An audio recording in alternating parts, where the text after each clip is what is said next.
sõbrad, kas teate, missugune ime on täna 14. märtsil juhtunud? Ärkan ma hommikul, lähen välja, vaatan, päike paistab. Räästast ilgub ja linnud laulavad. Ja see ei ole veel kõik. Hakkan siis uurima, et ühesõnaga, kas ka puudel mahlad juba jooksevad. Ja tõsi, uskuge või mitte, vahtral mahl juba jookseb.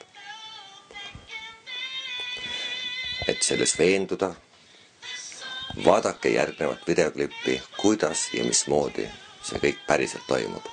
Ja veel nii palju ütleks teile ka, et linnas mõtlete, et seal niimoodi vesi tuiskab ja lumi on kole ja märg ja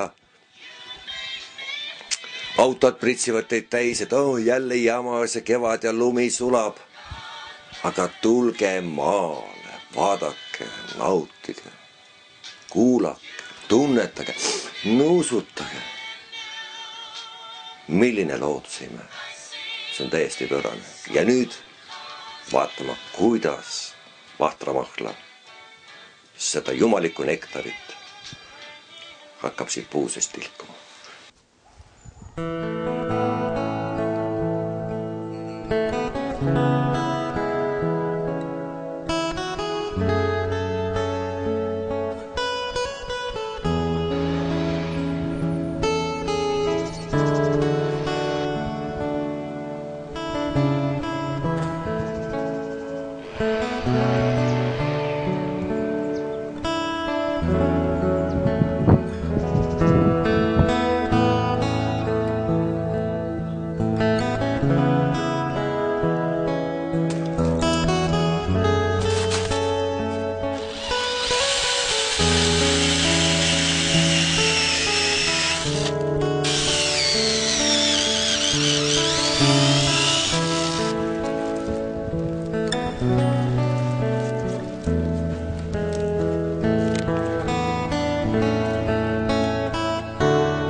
Ja nüüd muidugi see kõige tähtsam ja kõige mõnusam osa, kui see vahl on mõnusalt ära tilkunud, siis tema maitsmine. Proovime.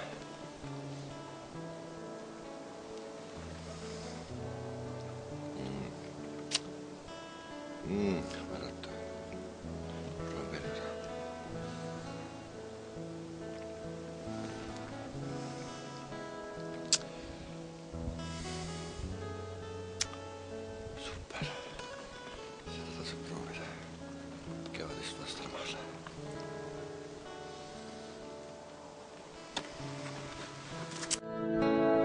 Thank you.